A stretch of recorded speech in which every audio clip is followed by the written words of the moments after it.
시어머니 되시는 환자분 기저귀 교체가 필요합니다. 며느리분이 직접 오셔주세요. 혼인신고를 한 지 이틀 만에 상간녀의 귀에 꽂힌 첫 번째 전화였습니다. 어젯밤까지 드디어 내 자리를 찾았다며 와인잔을 기울이던 그 여자의 얼굴에서 혈색이 사라졌습니다. 그건 시작에 불과했습니다. 보증금 5천만 원 회수, 가압류, 위자료 소장 송달. 제가 5년간 참고 벼르며 매설한 지뢰가 하나씩 터지기 시작한 겁니다. 남편의 불륜을 알고도 웃으며 이혼 도장을 찍어준 이유, 재산 분할을 포기하는 척 연기한 이유. 지금 이야기 시작하겠습니다. 오늘의 사연 시작 전에 구독과 좋아요 눌러주시면 집안에 동기운과 행운이 가득할 겁니다. 요양병원 1층 원무과 데스크 앞에서 저는 지갑을 열었습니다. 형광등 불빛 아래 신용카드를 꺼내 직원에게 내밀자 카드 단말기가 찍어내는 소리가 텅 빈 로비에 울려 퍼졌습니다. 250만 원 결제 완료되셨습니다. 영수증 필요하시죠? 원무과 직원이 영수증을 건네며 익숙하다는 듯 고개를 끄덕였습니다. 매달 이맘때면 이 자리에 서서 같은 카드를 내미는 제 얼굴을 직원도 이제는 기억하는 눈치였습니다. 저는 영수증을 반으로 접어 핸드백 안쪽 주머니에 끼워 넣었습니다. 시어머니의 VIP 1인실 병원비, 간병인 비용, 기저귀와 영양제까지 합치면 매달 빠져나가는 돈이 250만 원이었습니다. 여기에 전세 대출 이자까지 더하면 제 월급만으로는 턱없이 모자랐죠. 그래서 저는 퇴근 후와 주말마다 밤잠을 줄여가며 프리랜서 번역 일을 했습니다. 새벽 2시에 노트북을 덮고 4시간 자고 출근하는 날이 반년 넘게 이어지고 있었습니다. 시어머니가 입원하기 전 시어머니의 낡은 집을 팔아서 생긴 돈이 있었습니다. 그런데 남편 민우가 그 돈을 주식에 쏟아부을 게 뻔히 보여서 저는 친정아버지한테 빌린 돈까지 합쳐 5천만 원을 제 이름으로 묶어뒀습니다. 그 5천만 원이 지금 이 요양병원 VIP실 보증금으로 들어가 있는 겁니다. 엘리베이터를 타고 5층 병동에 올라가니 시어머니는 침대에 누워 창밖을 멍하니 바라보고 계셨습니다.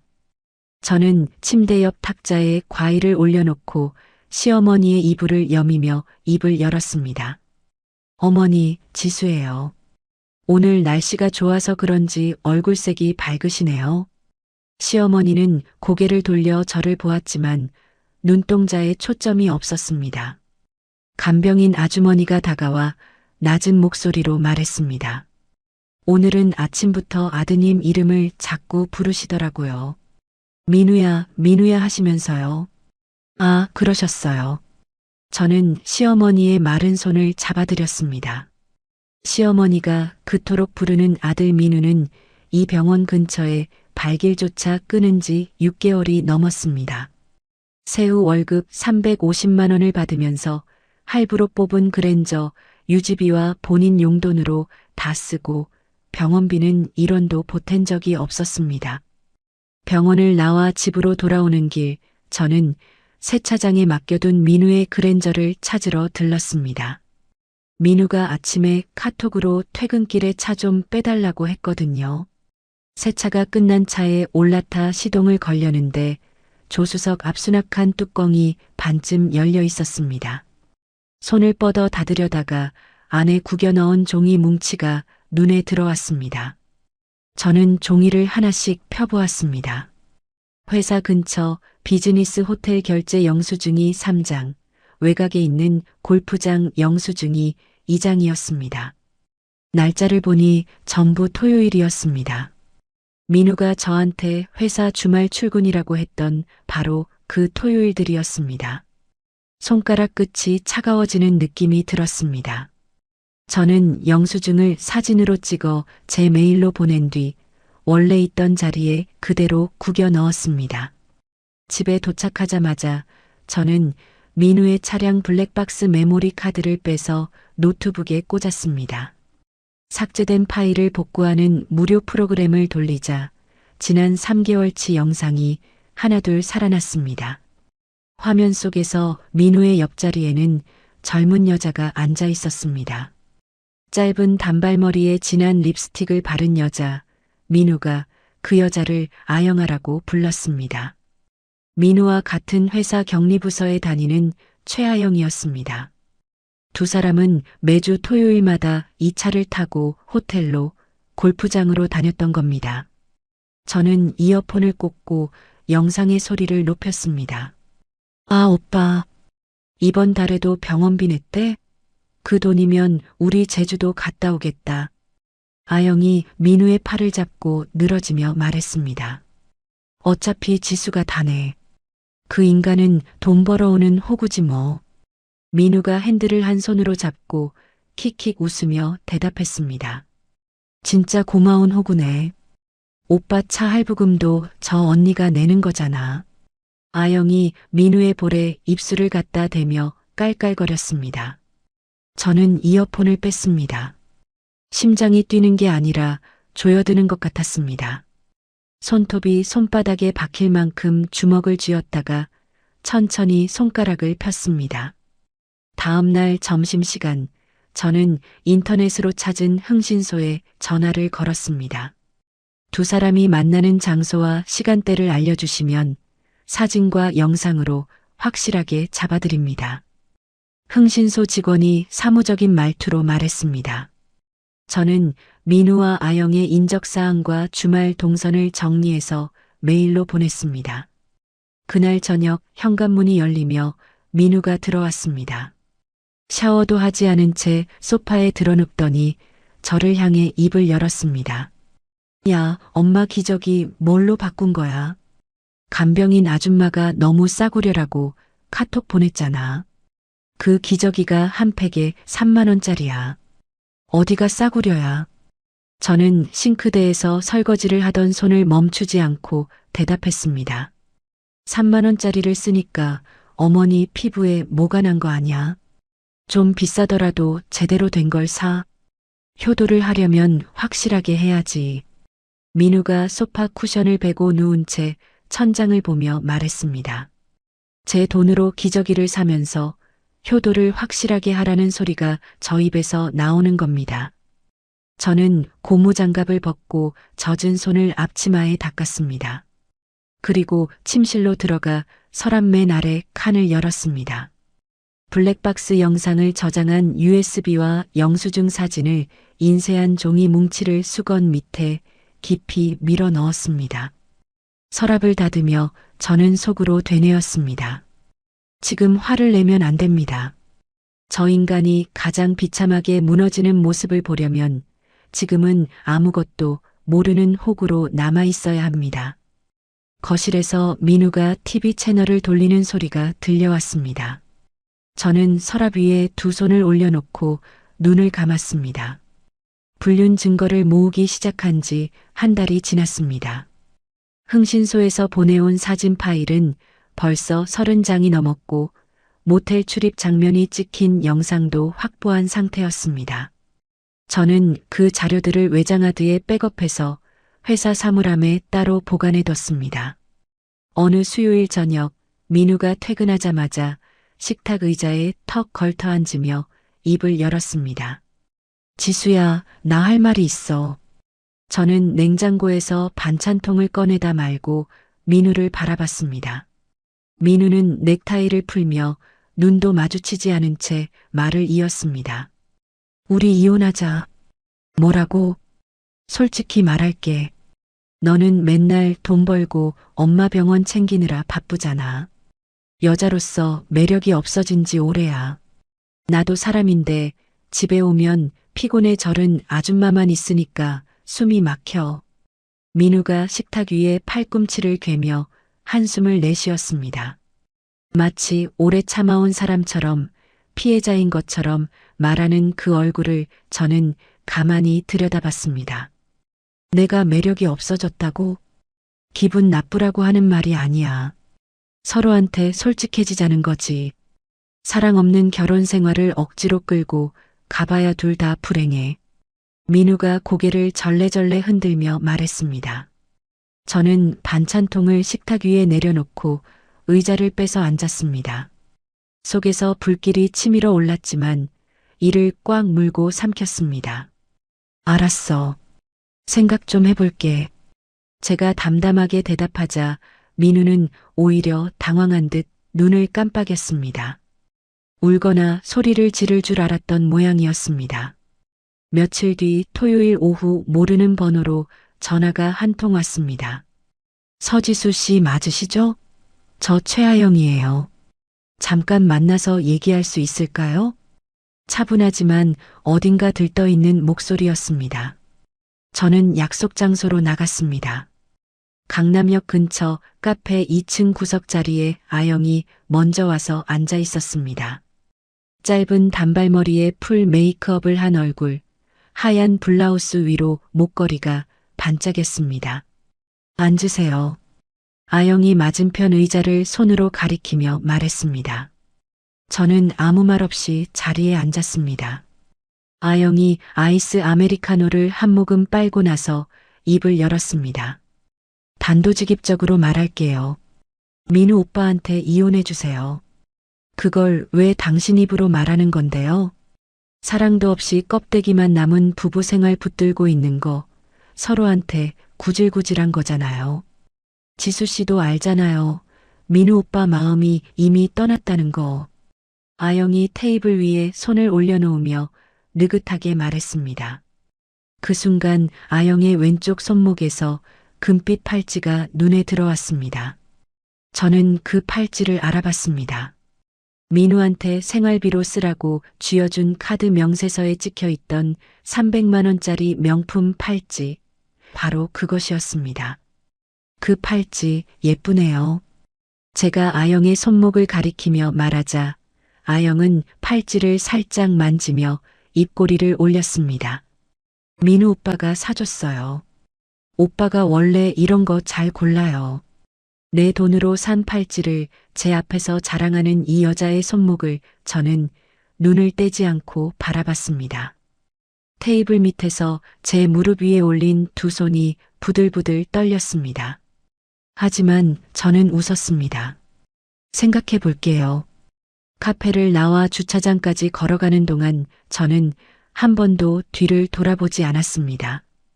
그 뒤로 민우의 압박은 더 노골적으로 변했습니다.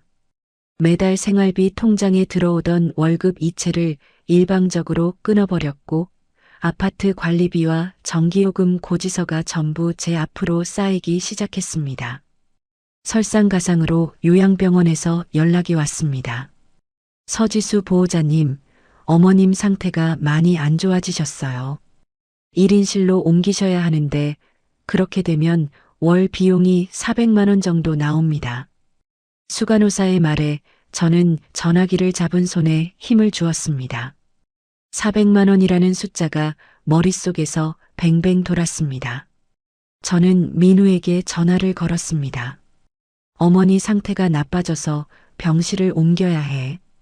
병원비가 400만 원으로 올라. 반이라도 네가 내. 야, 어차피 이혼할 마당에 왜 나한테 그래. 며느리가 시어머니 모시는 건 도리야. 끝까지 네가 책임져. 민우가 귀찮다는 듯 말하고 전화를 끊어버렸습니다.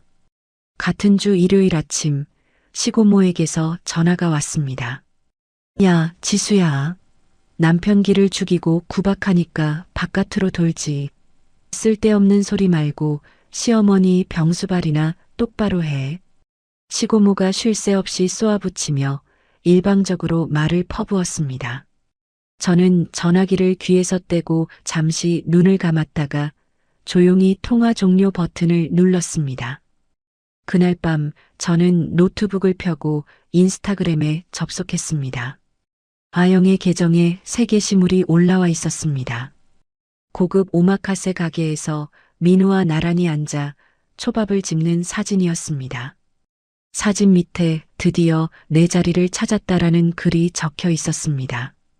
저는 노트북을 천천히 닫았습니다. 핸드백 안에서 흥신소가 보내준 외장하드를 꺼내 손에 쥐었습니다. 이것만 있으면 됩니다. 이 작은 검은 상자 안에 저 두 사람을 끝장낼 모든 것이 들어 있었습니다. 다음 날 오전 저는 반차를 내고 강남에 있는 이혼 전문 변호사 사무실을 찾아갔습니다. 접수대에서 이름을 말하고 상담실 문을 열자 안경을 쓴 최 변호사가 자리에서 일어나 악수를 건넸습니다. 서지수 씨 앉으세요. 전화로 말씀하신 자료 가져오셨습니까? 네, 여기 있습니다. 저는 외장하드와 영수증 사본 묶음을 테이블 위에 올려놓았습니다. 시어머니 병원비 영수증 5년치, 민우의 호텔 결제 내역, 블랙박스 영상, 흥신소 사진 자료까지 전부였습니다. 최 변호사가 서류를 넘기며 안경 너머로 저를 바라봤습니다. 자료가 아주 꼼꼼하시네요. 이 정도면 충분하고도 남습니다. 저는 의자 등받이에 등을 기대고 숨을 한번 크게 내쉬었습니다. 5년 동안 혼자 짊어지고 달려온 무게를 이제 내려놓을 곳을 찾은 기분이었습니다. 시고모의 전화를 끄는 그날 밤 저는 식탁에 노트북을 펴고 5년치 통장 거래 내역을 띄웠습니다. 시어머니 병원비, 간병인 비용, 시댁 경조사비, 명절 선물, 시고모 환갑잔치 축의금까지 이런 단위로 엑셀 파일에 옮겨 적었습니다. 총액을 합산하니 1억 5천만 원이었습니다. 저는 완성된 파일을 최 변호사 이메일로 보내고 노트북을 닫았습니다. 이틀 뒤 최 변호사 사무실에서 두 번째 상담이 잡혔습니다. 최 변호사가 프린트한 엑셀표를 테이블 위에 펼치며 입을 열었습니다. 서지수 씨, 이 자료 정말 대단합니다.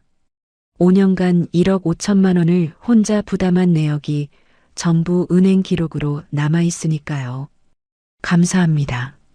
그래서 위자료 소송을 바로 시작하면 되는 건가요? 저는 의자 끝에 걸터 앉아 물었습니다. 최 변호사가 안경을 벗어 렌즈를 닦으며 고개를 천천히 저었습니다. 지금 당장 위자료 소송부터 때리면 상대가 경계합니다.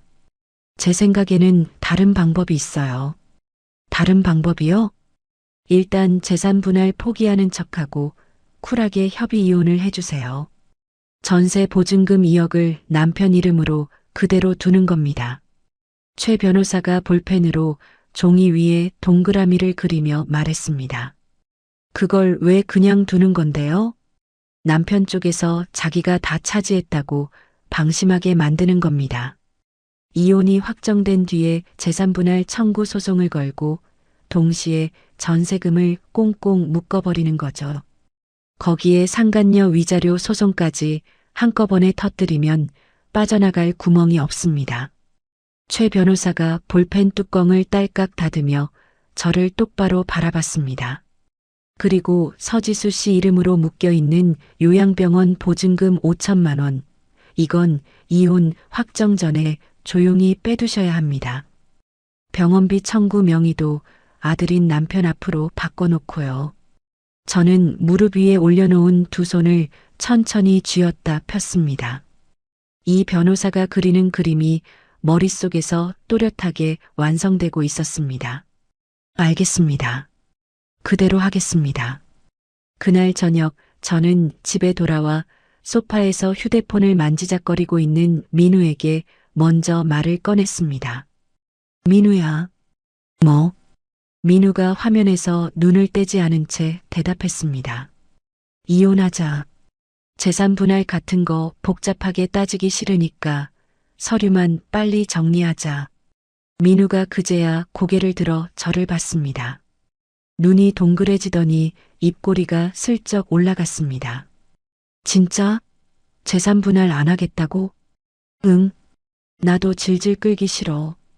깔끔하게 끝내자. 저는 식탁에 기대선 채 아무렇지 않은 얼굴로 대답했습니다. 민우가 소파에서 벌떡 일어나 저한테 다가왔습니다. 야, 그래. 그게 맞아. 서로 붙잡아봐야 좋을 거 없잖아. 내가 내일 바로 서류 알아볼게. 민우의 목소리가 들뜬 기색을 감추지 못했습니다. 전세 보증금 2억 원이 통째로 자기 것이 된다는 계산이 벌써 끝난 얼굴이었습니다. 저는 고개를 끄덕이고 침실로 들어갔습니다. 문을 닫고 이불을 끌어올려 얼굴을 덮었습니다. 뜨거운 게 눈꺼풀 안쪽에서 차올랐지만 소리를 내지 않았습니다. 다음 날 민우는 정말로 구청에서 협의 이혼 의사 확인 신청서를 가져왔습니다. 식탁 위에 서류를 펼치며 볼펜을 내밀었습니다. 여기 서명하고 도장 찍으면 돼. 숙려기간 한 달 지나고 법원 가서 확인받으면 끝이야. 민우가 서류 위 빈칸을 손가락으로 톡톡 두드렸습니다. 저는 볼펜을 받아들고 서류 맨 아래 칸에 이름을 적었습니다. 도장을 찍는 순간 손끝이 미세하게 떨렸지만 민우는 눈치채지 못했습니다. 도장 찍힌 서류를 낚아채듯 집어든 민우가 환하게 웃으며 현관으로 향했습니다. 수고했어. 나 잠깐 나갔다 올게. 현관문이 닫히자 저는 식탁 의자에 그대로 주저앉았습니다. 텅 빈 식탁 위에 도장 잉크가 묻은 자국만 동그랗게 남아 있었습니다. 이혼 숙려기간이 시작된 다음 주 저는 연차를 내고 요양병원으로 갔습니다. 원무과에 들어가 담당 직원에게 서류 봉투를 건넸습니다. 제 이름으로 되어 있는 보증금 5천만 원 제 계좌로 돌려주세요. 그리고 다음 달부터 병원비 청구서 보내는 곳하고 보호자 이름을 바꿔야 합니다. 아, 네. 변경하실 분 성함이 어떻게 되시죠? 아들 정민우요. 연락처도 여기 적어뒀습니다. 직원이 서류를 확인하고 접수 도장을 찍었습니다.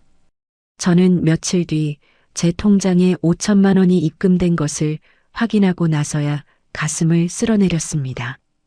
숙려기간이 끝나고 법원에서 이혼이 최종 확정되던 날 저는 법원 복도에서 민우와 나란히 걸어 나왔습니다. 일부러 어깨를 축 늘어뜨리고 고개를 숙였습니다. 입술을 꾹 다문 채 진 사람의 뒷모습을 완벽하게 만들어냈습니다. 민우가 주머니에 손을 찔러 넣고 휘파람을 불며 앞서 걸어갔습니다. 주차장에서 민우의 그랜저가 빠져나가는 것을 확인한 뒤 저는 천천히 고개를 들었습니다. 그 오후 민우와 아영은 구청으로 달려가 혼인신고를 마쳤습니다. 아영의 인스타그램에 진정한 사랑의 결실이라는 글과 함께 혼인신고서를 들고 활짝 웃는 두 사람의 사진이 올라왔습니다. 저는 휴대폰 화면을 끄고 미리 계약해둔 소형 오피스텔로 마지막 짐 상자를 옮겼습니다. 요양병원 자동이체로 걸어뒀던 제 카드를 정지시키고 카드사 앱에서 해지 완료 버튼을 눌렀습니다. 오피스텔 현관에 신발을 벗어놓고 좁은 거실 바닥에 털썩 앉았습니다. 변호사가 보내온 문자를 열어봤습니다. 재산분할 청구 소장과 전세 보증금 가압류 신청서, 내일 법원에 접수합니다. 저는 문자를 읽고 휴대폰을 가슴 위에 올려놓은 채 천장을 올려다봤습니다. 오피스텔로 거처를 옮긴 다음 날 아침, 저는 출근 전에 최 변호사에게 전화를 걸었습니다. 변호사님, 상간녀 위자료 소송장, 아영이 회사로 직접 보내주세요. 회사로요? 집 주소로 보내는 게 일반적인데. 아니요, 회사로 보내주세요. 동료들이 보는 앞에서 받게요. 최 변호사가 전화기 너머로 잠깐 침묵하더니 낮은 목소리로 대답했습니다. 알겠습니다. 3천만 원 청구 소장, 내일 오전에 아영 씨 직장으로 송달하고 내용 증명은 이길 특급으로 발송합니다. 전화를 끊고 저는 출근 준비를 마쳤습니다. 현관 거울 앞에서 블라우스 깃을 여미는 제 얼굴이 비쳤습니다. 눈 밑에 다크서클이 짙었지만 눈빛만은 또렷했습니다. 그날 오후 최 변호사에게서 문자가 왔습니다. 전세 보증금 가압류 신청, 법원에서 인용했습니다. 민우 씨 이름으로 된 전세금 2억, 오늘부로 묶였습니다. 저는 화장실 칸에 들어가 문자를 3번 읽고 휴대폰을 주머니에 넣었습니다. 같은 날 요양병원 원무과로 내용 증명 한 통을 보냈습니다. 저는 퇴근길 우체국에서 직접 봉투에 넣어 접수했습니다. 내용은 간단했습니다. 본인은 정민우와 법적으로 이혼하여 시어머니에 대한 부양 의무가 없으므로 앞으로 병원비 청구와 응급 연락은 아들 정민우와 현재 법적 며느리인 최아영에게 해주십시오. 우체국을 나오며 저는 속으로 하나씩 손가락을 꼽았습니다. 위자료 소장, 가압류, 병원명의 변경, 내용 증명. 4개 전부 오늘 안에 끝냈습니다. 며칠 뒤 회사 점심시간 같은 부서의 선배 은주가 밥을 먹다 말고 슬쩍 휴대폰을 보여줬습니다.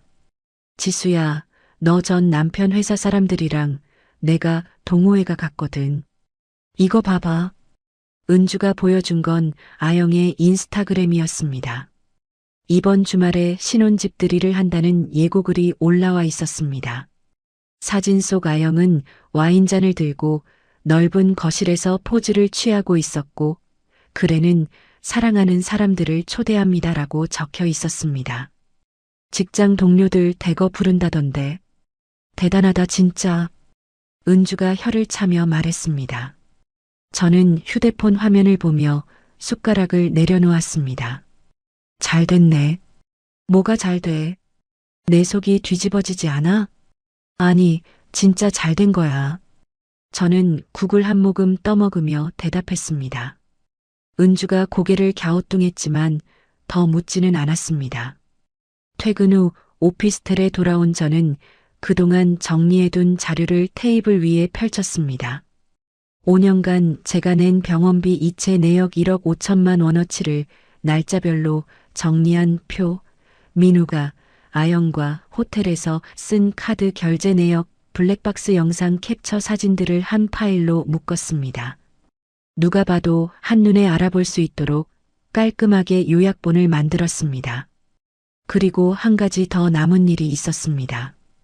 회사에서 인사팀에 근무하는 지인 현정이 며칠 전 조심스럽게 건네준 이야기가 있었습니다.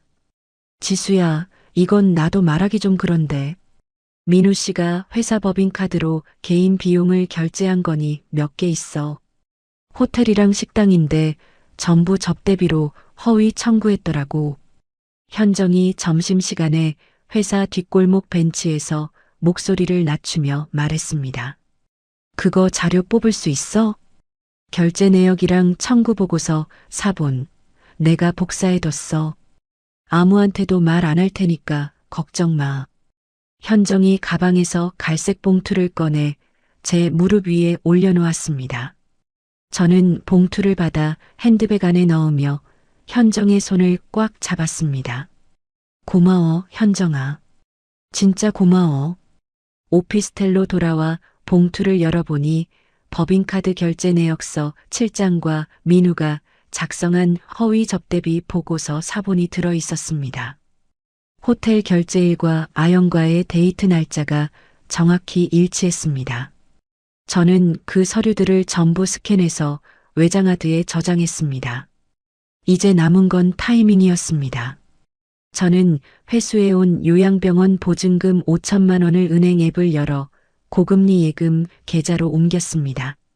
이체 완료 알림이 뜨자 저는 그동안 한 번도 못했던 일을 했습니다. 동네 병원 홈페이지에 접속해서 종합건강검진을 예약한 겁니다. 5년 동안 병원비를 내면서도 정작 제 몸은 한 번도 들여다본 적이 없었습니다. 예약 확인 문자가 오자 저는 휴대폰을 내려놓고 배달 앱을 켰습니다. 떡볶이와 순대, 김밥 한 줄을 시켰습니다. 배달이 올 때까지 저는 오피스텔 작은 창문 너머로 보이는 밤하늘을 멍하니 바라봤습니다. 벨이 울려 현관문을 열고 비닐봉지를 받아들었습니다. 식탁도 없는 좁은 방에서 바닥에 봉지를 펼치고 떡볶이를 하나 집어 입에 넣었습니다. 매운맛이 혀를 타고 번지자 갑자기 눈물이 흘렀습니다. 슬퍼서가 아니었습니다.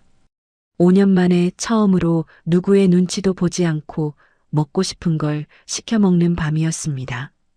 저는 눈물을 손등으로 훔치고 떡볶이를 한 개 더 집었습니다.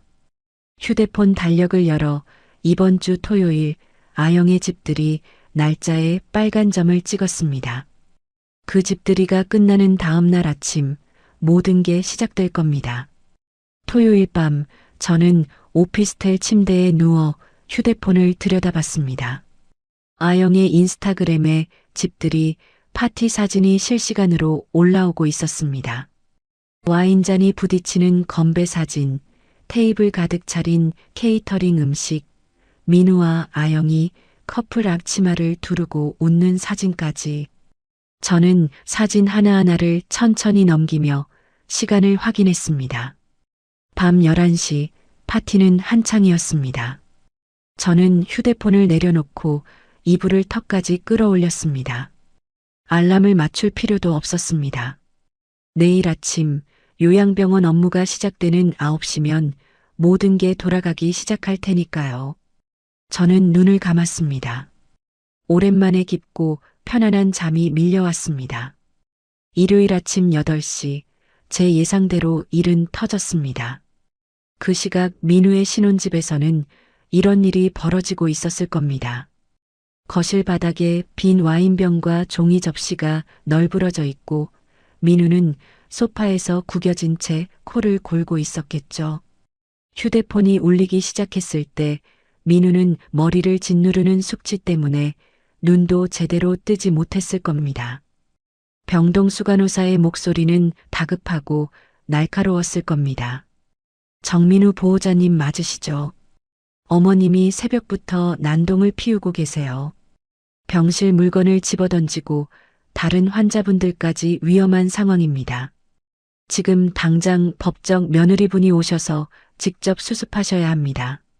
민우가 소파에서 몸을 일으키며 이마를 손으로 짚었을 겁니다. 며느리요? 무슨 소리예요? 며느리가 왜? 저희 기록에 보호자 1순위가 정민우님이고 2순위가 배우자 최아영님으로 되어 있습니다. 그리고 원무과에서 전달드릴 사항이 있는데요. 뭔데요? 기존에 걸려있던 보증금 5천만 원이 회수되어서 결제가 전부 막힌 상태입니다. 오전 9시까지 새 보증금과 밀린 한 달치 병원비 800만 원을 입금하지 않으시면 저희도 조치를 취할 수밖에 없습니다.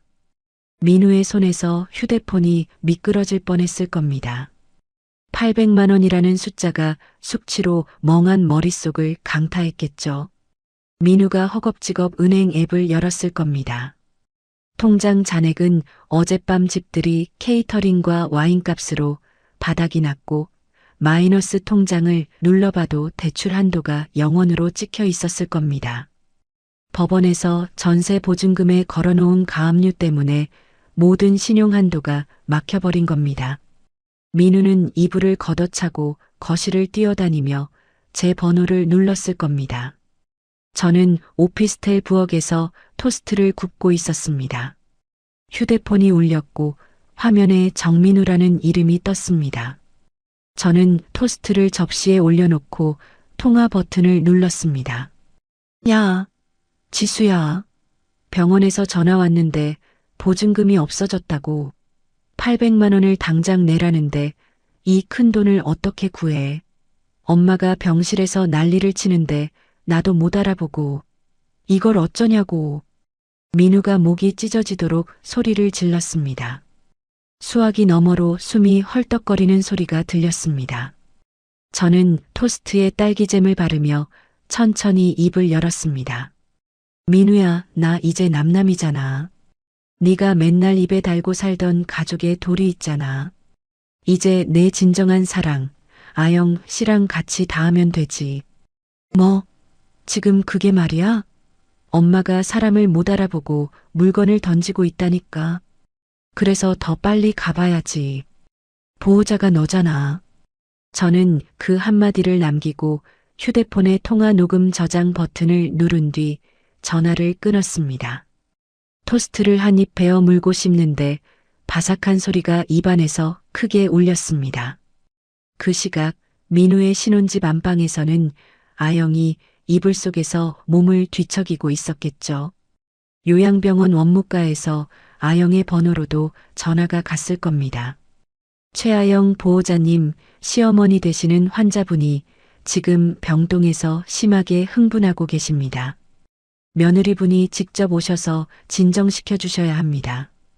기저귀도 교체가 필요한 상태이고요. 아영이 이불을 걷어내며 벌떡 일어났을 겁니다. 저한테 왜 전화하시는 거예요? 저는 며느리가 아니라 저희 시스템에 보호자 이순희 최아영님으로 등록되어 있습니다. 아영의 얼굴이 하얗게 질렸을 겁니다. 어젯밤까지 사모님이라는 호칭에 취해 와인잔을 기울이던 아영의 귀에 시어머니의 기저귀를 갈러오라는 말이 쏟아진 겁니다. 오후가 되도록 병원비 입금이 확인되지 않자 병원에서 민우에게 다시 전화가 갔습니다. 정민우 보호자님, 오늘 안으로 입금이 안 되시면 강제 퇴원 절차를 밟겠습니다. 사설 구급차로 보호자 자택까지 환자분을 모셔다 드립니다. 민우가 전화기를 붙잡고 고함을 쳤을 겁니다. 집으로 보내다니 그게 무슨 소리예요? 엄마가 이 상태인데 집에서 어떻게 해요? 저희도 규정이 있습니다. 미납 상태가 지속되면 퇴원 조치밖에 방법이 없습니다. 민우가 전화를 끊고 거실에 주저앉아 머리를 쥐어뜯었을 겁니다. 옆에 서 있던 아영이 팔짱을 끼고 민우를 내려다보며 입을 열었겠죠. 오빠, 보증금 5천만 원이 없어진 게 무슨 말이야. 전세금 2억도 있다며. 그걸로 해결하면 되잖아. 전세금이 묶였어. 묶였다니 무슨 뜻이야. 법원에서 가압류라는 걸 걸었대. 내 돈인데 한 푼도 못 빼. 아영의 얼굴에서 혈색이 빠졌을 겁니다. 민우가 바닥에 앉은 채 떨리는 손으로 대부업체 앱을 검색하기 시작했습니다. 저는 그 시간 오피스텔에서 빨래를 개고 있었습니다. 따뜻한 햇살이 작은 창문으로 들어와 빨래 바구니 위에 내려앉았습니다. 수건을 반듯하게 접어 선반에 올리며 저는 콧노래를 흥얼거렸습니다. 늦은 밤 최 변호사에게서 문자가 왔습니다. 민우 측에서 대부업체 카드론으로 800만 원을 병원에 송금한 것으로 확인했습니다. 연 이자율 20% 이상입니다. 저는 문자를 읽고 휴대폰을 탁자 위에 내려놓았습니다.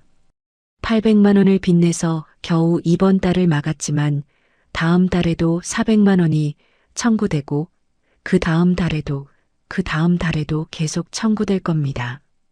고금리 이자는 눈덩이처럼 불어날 테고 가압류된 전세금은 한 푼도 꺼낼 수 없죠. 저는 이불을 펴고 누워 천장을 바라봤습니다. 5년 동안 매달 이 천장 대신 병원 천장을 올려다보며 뜬 눈으로 밤을 지새웠습니다. 오늘 밤은 달랐습니다. 눈꺼풀이 스르르 감기며 잠이 찾아왔습니다. 병원비 폭탄을 맞은 지 일주일이 지났습니다. 저는 평소처럼 출근해서 업무를 보고 있었는데 점심시간에 선배 은주가 제 자리로 다가와 휴대폰 화면을 보여줬습니다. 지수야, 이거 너 얘기 아니야? 회사 사내 익명 게시판에 글 하나가 올라와 있었습니다. 전처 서지수가 치매 걸린 시어머니 재산을 몰래 빼돌리고 병든 노인을 유기한 사실을 고발합니다. 글 아래에는 제 이름과 부서명까지 적혀 있었습니다. 저는 화면을 끝까지 내려봤습니다. 댓글이 벌써 20개 넘게 달려 있었고 대부분 저를 비난하는 내용이었습니다. 이거 누가 쓴 거야? 은주가 목소리를 낮추며 물었습니다. 저는 휴대폰을 은주에게 돌려주며 고개를 저었습니다. 신경 쓰지 마. 내가 알아서 할게. 점심을 먹지 않고 자리에 앉아 제 휴대폰을 열어보니 시댁 가족 단톡방에도 비슷한 글이 올라와 있었습니다. 지수가 어머님 요양병원 보증금 5천만 원을 빼돌렸습니다. 병든 노인을 버리고 도망간 사람입니다. 민우가 올린 글이었고 아영이 그 밑에 울먹이는 이모티콘과 함께 댓글을 달아놨습니다. 저희가 어머님 병원비를 감당하느라 빚까지 졌는데 전처분이 이러시면 너무하지 않나요? 그 글을 읽고 있는데 전화가 쏟아지기 시작했습니다. 시고모가 첫 번째였습니다. 야, 서지수. 네가 사람이야. 시어머니 돈을 훔쳐서 도망가. 당장 그 돈 안 내놓으면 사기죄로 고소한다. 시고모가 수화기 너머로 침을 튀기며 소리를 질렀습니다. 저는 전화기를 귀에서 떼고 책상 위에 올려놓았습니다. 시고모의 목소리가 스피커처럼 새어나왔지만 저는 모니터 화면을 바라보며 가만히 있었습니다. 시고모 전화가 끊기자마자 시댁 사촌 형부, 시댁 이모까지 돌아가며 전화를 걸어왔습니다. 한결같이 같은 말이었습니다. 돈을 내놓으라, 경찰에 신고하겠다, 사기꾼이라고. 저는 걸려오는 전화를 하나도 받지 않고 대신 통화 기록을 캡처해서 저장했습니다. 이틀 뒤 부서 회의가 끝나고 나오는데 복도에서 마주친 직속 상사가 제 앞을 막아섰습니다. 서지수 씨, 잠깐 얘기 좀 하지.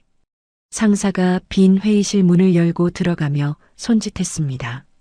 저는 따라 들어가 의자에 앉았습니다. 인터넷에 돌아다니는 글 때문에 위에서 말이 나와. 사실관계가 어떻게 되는 건지 내가 알아야 할 것 같아서. 상사가 팔짱을 끼고 저를 바라보며 말했습니다. 부서원들 사이에서도 수군거리는 소리가 들렸고 제 옆자리 후배조차 눈을 마주치지 않았습니다. 팀장님, 전부 사실이 아닙니다. 조만간 제가 정리해서 말씀드리겠습니다. 저는 허리를 곧게 세우고 또박또박 대답했습니다. 상사가 한숨을 쉬며 고개를 끄덕였습니다. 그날 밤 오피스텔 현관 비밀번호를 누르고 들어오는데 복도 끝에서 발소리가 들렸습니다. 뒤를 돌아보니 민우가 서 있었습니다. 양복은 구겨져 있었고 눈이 벌겋게 충혈되어 있었습니다. 어떻게 여길 알고 온 거야? 저는 현관문을 등지고 민우를 마주봤습니다. 주소 알아내는 게 뭐가 어려워. 지수야, 가압류 풀어. 안 풀면 너 회사에 쳐들어가서 네가 시어머니한테 한 짓 다 까발릴 거야. 민우가 한 발짝 다가오며 이를 악물고 말했습니다. 한 짓이라니 내가 뭘 했는데. 보증금 빼돌린 거, 병원비 끄는 거 다 말하고 다닐 거야. 사회적으로 매장해버린다. 민우가 주먹을 불끈 쥐며 목소리를 높였습니다. 저는 한 발짝도 물러서지 않았습니다. 그래, 마음대로 해. 나도 할 거 다 할 테니까. 민우가 현관문을 주먹으로 한 대 치고 돌아섰습니다. 쿵 하는 둔탁한 소리가 복도에 울렸습니다. 민우의 등이 엘리베이터 쪽으로 사라진 뒤에도 저는 한참 동안 복도에 서 있었습니다. 심장이 빠르게 뛰었지만 손은 떨리지 않았습니다. 문을 잠그고 들어와 가방을 내려놓자 휴대폰에 문자 알림이 수십 개 쌓여 있었습니다. 발신자 번호가 전부 달랐습니다. 내용은 하나같이 똑같았습니다. 천벌받기 싫으면 당장 병원비 절반을 내놓아라. 시어머니 버린 년아, 두고 봐라. 인터넷 무료 문자 사이트에서 번호를 바꿔가며 보낸 게 뻔했습니다. 저는 문자를 하나도 지우지 않고 전부 캡처해서 날짜별로 폴더에 저장했습니다. 다음 날 아침 저는 출근 전에 최 변호사에게 전화를 걸었습니다. 변호사님, 사내 게시판 허위글, 시댁 단톡방 글, 협박 문자 전부 모아뒀습니다. 통신사 조회로 발신자 특정 가능한가요? 가능합니다. 문자 내용이 협박에 해당하고 게시판 글은 허위 사실 유포니까 명예훼손으로 형사 고소할 수 있습니다. 최 변호사가 키보드를 치는 소리와 함께 대답했습니다. 이 사람들이 이렇게 나와줘서 오히려 좋습니다. 증거가 쌓일수록 재판에서 유리해지니까요. 서지수 씨, 지금처럼만 하세요. 절대 감정적으로 대응하지 마시고 전부 기록만 하세요. 네, 알겠습니다. 저는 전화를 끊고 세수를 하러 화장실에 들어갔습니다. 거울 속 제 얼굴은 일주일째 제대로 못 잔 티가 역력했습니다. 하지만 눈동자만은 흔들리지 않았습니다. 저는 수건으로 얼굴을 닦으며 거울 속 제 눈을 똑바로 바라봤습니다. 조금만 더 버티면 됩니다. 저 사람들이 뿌린 거짓말은 제가 쥐고 있는 진실 앞에서 제가 될 겁니다. 거짓 소문이 가장 기세등등하게 퍼지던 금요일 오후, 저는 회사 화장실 칸에 들어가 휴대폰을 꺼냈습니다. 미리 만들어둔 요약 파일을 시댁 가족 단톡방에 전송했습니다. 5년간 제가 낸 1억 5천만 원의 병원비 영수증, 민우가 아영과 호텔에서 쓴 카드 내역, 블랙박스 영상 캡처 사진이 전부 담긴 파일이었습니다. 전송 완료 알림이 뜨자 저는 메시지를 하나 더 입력했습니다. 5년간 제가 낸 병원비 영수증과 민우 씨가 그 사이 어디서 뭘 했는지 정리한 자료입니다. 확인해 보시고 그래도 제가 사기꾼인지 판단해 주세요. 보내기 버튼을 누르고 화장실 칸 문에 등을 기대. I don't blame you for living this wish had been enough for you to stay.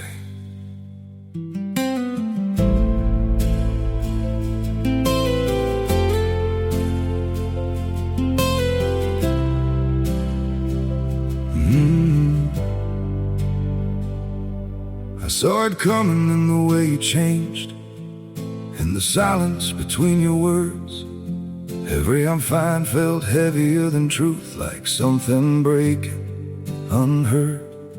I tried to fix what I didn't understand, held on tighter as you slipped away. But love can't grow where it's already gone. I don't blame you for living this wish had been enough for you to stay.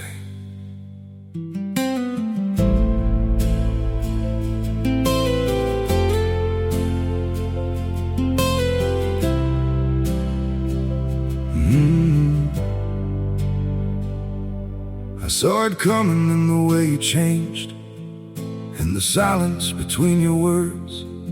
Every I'm fine felt heavier than truth, like something breaking unheard.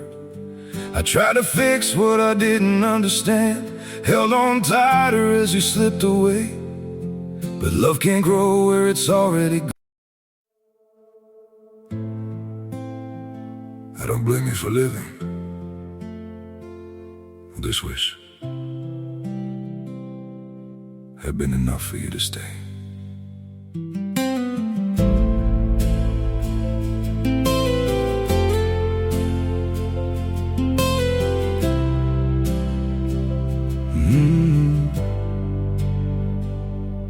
I saw it coming in the way you changed, in the silence between your words. Every I'm fine felt heavier than truth, like something breaking unheard. I tried to fix what I didn't understand, held on tighter as you slipped away. But love can't grow where it's already gone. 되었습니다. 3분이 지나도 단톡방에 아무 반응이 없었습니다. 5분, 10분. 조용했습니다. 며칠 전까지 사기꾼이라 경찰에 신고하겠다고 줄줄이 전화를 걸어대던 사람들이 한마디도 치지 못했습니다. 저는 화장실에서 나와 자리로 돌아갔습니다. 그리고 두 번째 일을 실행했습니다. 민우와 아영이 다니는 회사 사내 익명 게시판에 글을 올렸습니다. 제목은 영업부 정민우 대리의 법인카드 사적 유용건이었습니다. 본문에는 민우가 아영과의 호텔 숙박비와 고급 식당 결제를 법인카드로 긁고 접대비로 허위 청구한 내역서 7장을 첨부했습니다. 그 아래에 두 사람의 불륜 행각을 찍은 흥신소 사진도 함께 올렸습니다. 호텔 로비에서 팔짱을 끼고 들어가는 사진, 주말마다 같은 차를 타고 모텔에 드나드는 사진이었습니다. 글을 올리고 10분도 되지 않아 조회수가 200을 넘겼습니다.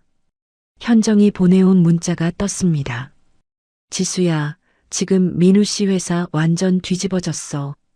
감사팀에서 민우 씨한테 당장 올라오라고 했대. 같은 시각 아영의 사무실에서도 일이 터지고 있었습니다. 최 변호사가 발송한 상간녀 위자료 3천만 원 청구 소장이 회사 우편물에 섞여 아영의 책상 위에 배달되었습니다. 법원 도장이 찍힌 두꺼운 봉투를 아영이 뜯는 순간 옆자리 동료가 고개를 돌려 쳐다봤을 겁니다.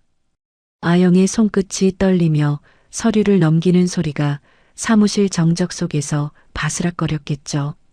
퇴근 시간이 되자 현정에게서 다시 연락이 왔습니다. 지수야, 민우 씨 감사팀에서 3시간 넘게 조사받고 대기 발령 났대. 당분간 출근 정지래.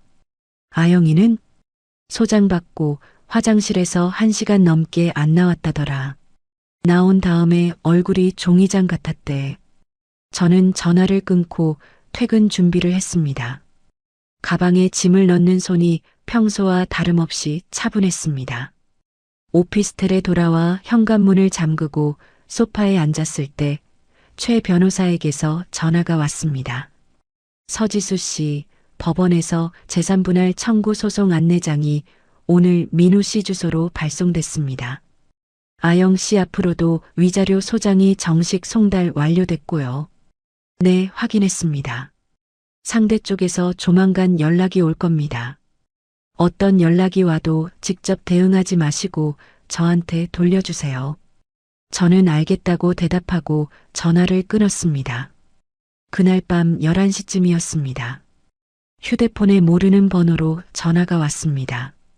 공중전화였습니다. 저는 잠시 화면을 내려다보다가 통화 버튼을 눌렀습니다. 민우의 목소리가 흘러나왔습니다. 낮에 소리를 지르던 그 목소리가 아니었습니다. 코가 막힌 듯 축축하게 젖은 목소리였습니다. 지수야, 나야. 알아. 제발 부탁이야. 횡령 고발만 취하해줘. 가압류도 풀어줘. 이러다 나 진짜 끝나. 신용불량에 전과자까지 되면 나 어떻게 살아. 민우가 코를 훌쩍이며 말했습니다. 수화기 너머로 공중전화 부스에 기대선 채 쪼그라든 민우의 모습이 그려졌습니다. 민우야. 응. 네가 맨날 나한테 했던 말 있잖아. 가족의 도리. 이제 네가 직접 증명해. 저는 그 말만 남기고 전화를 끊었습니다. 휴대폰을 내려놓자 화면이 꺼지며 방 안이 어두워졌습니다. 저는 소파에서 일어나 부엌으로 갔습니다. 냉장고에서 우유를 꺼내 컵에 따르고 한 모금 마셨습니다. 차가운 우유가 목을 타고 내려가는 동안 저는 창밖을 바라봤습니다. 오피스텔 9층에서 내려다 보이는 거리에 가로등 불빛이 줄지어 서 있었습니다. 5년이었습니다. 새벽마다 노트북을 펴고 번역 일을 했고 월급날마다 병원비를 이체했고 주말마다 요양병원을 오갔습니다. 시고모의 폭언을 참았고 민우의 무관심을 견뎠고 아영의 조롱을 삼켰습니다. 우유를 다 마시고 컵을 싱크대에 올려놓았습니다. 빈 컵에 수돗물을 틀어 헹구는데 손가락 사이로 물이 흘러내렸습니다. 저는 수도꼭지를 잠그고 젖은 손을 앞치마에 닦았습니다. 침실에 들어가 이불을 폈습니다. 베개에 머리를 대고 누우니 천장에 작은 얼룩이 보였습니다. 전에 살던 아파트 침실 천장에도 비슷한 얼룩이 있었는데 그때는 그 얼룩을 보며 내일 병원비를 어디서 마련하지 하고 셈을 했었습니다. 오늘 밤은 아무 셈도 하지 않았습니다. 눈을 감으니 잠이 왔습니다. 모든 진실이 터진 뒤 한 달이 흘렀습니다. 최 변호사에게서 연락이 올 때마다 민우와 아영의 소식이 하나씩 전해졌습니다. 민우는 횡령건으로 회사에서 파면당했습니다. 회사 측에서 청구한 배상금의 대부업체 이자까지 겹치자 민우는 결국 법원에 개인 파산을 신청했습니다. 신용불량자가 된 겁니다. 아영은 혼인신고를 한 지 2달 만에 민우를 상대로 혼인 무효 소송을 냈습니다. 매일같이 병원에서 걸려오는 전화, 시어머니의 기저귀를 갈러오라는 호출을 버티지 못한 거였습니다. 서지수 씨 재산분할 소송 판결 나왔습니다. 어느 수요일 오전 최 변호사가 전화로 결과를 알려줬습니다. 전세 보증금 2억의 70%가 서지수 씨 몫으로 인정됐습니다. 1억 4천만 원이요. 그리고 민우 씨와 아영 씨한테 각각 위자료 3천만 원씩 받는 판결도 확정됐습니다. 감사합니다, 변호사님. 제가 감사하죠. 이렇게 깔끔하게 끝나는 케이스가 드뭅니다. 최 변호사가 웃음기 섞인 목소리로 말했습니다. 저는 전화를 끊고 오피스텔 창가에 서서 한참 동안 바깥을 내다봤습니다. 봄볕이 유리창을 따뜻하게 데우고 있었습니다. 한 주 뒤 저는 부동산 중개소 3곳을 돌았습니다. 직장에서 지하철로 2정거장 거리에 있는 신축 소형 아파트를 찾았습니다. 현관에 이중 잠금 장치가 달려 있었고 경비실에서 24시간 순찰을 돌았습니다.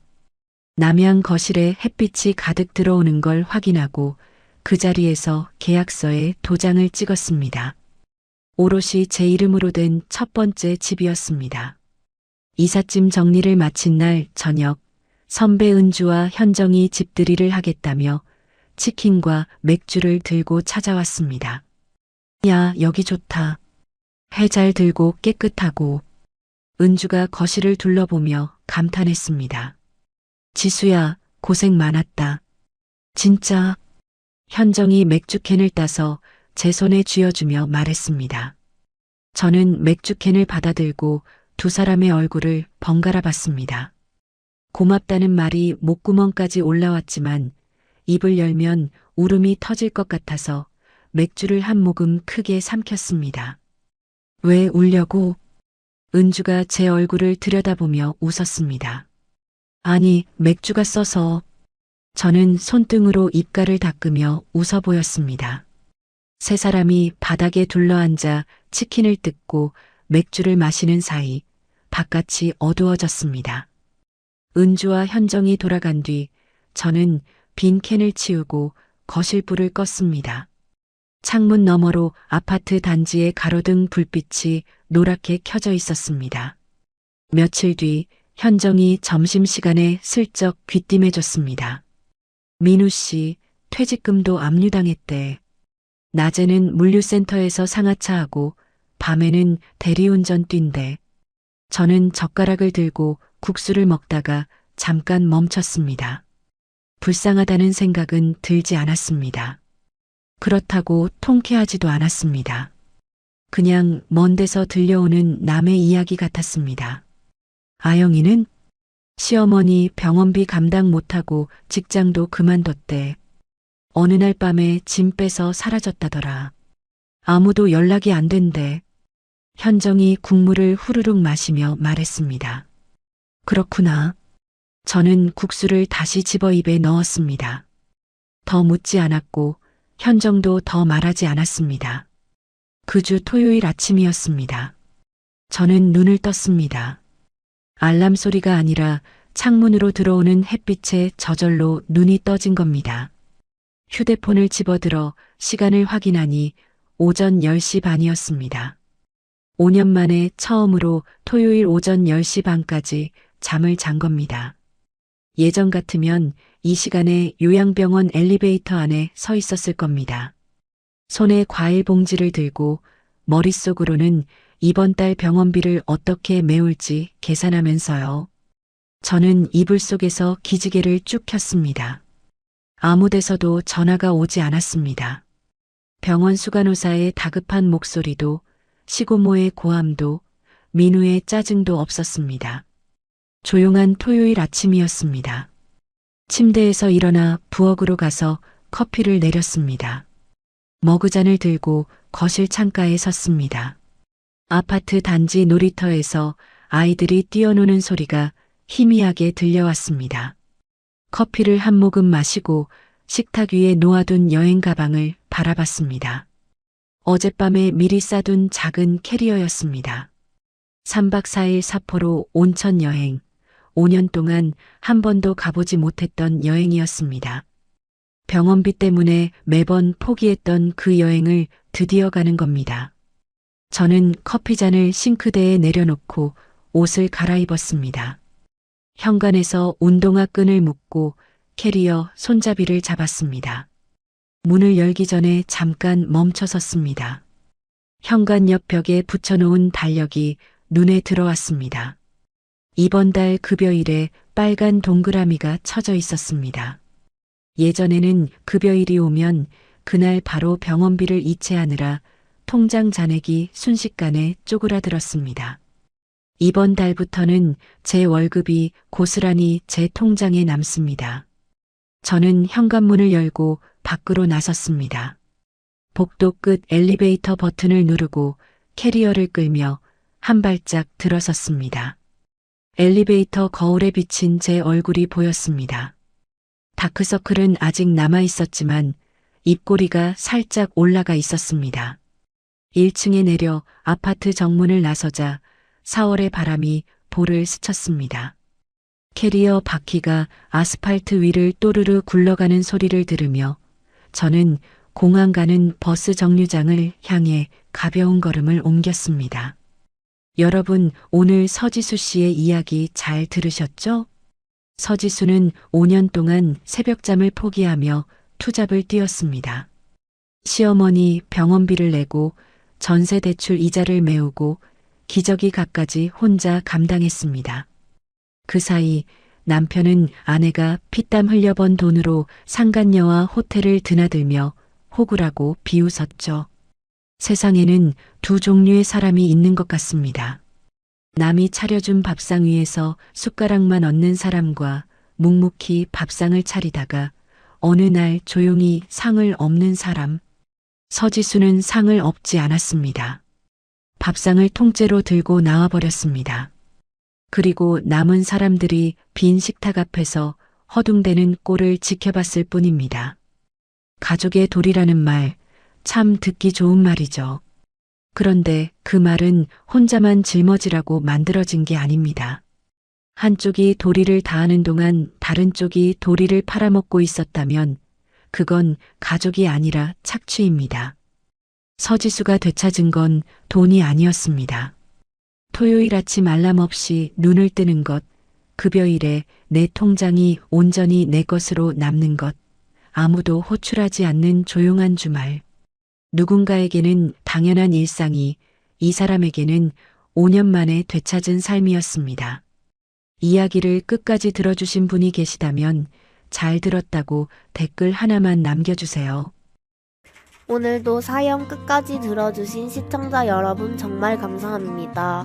오늘 하루도 좋은 하루 보내시길 바라겠습니다.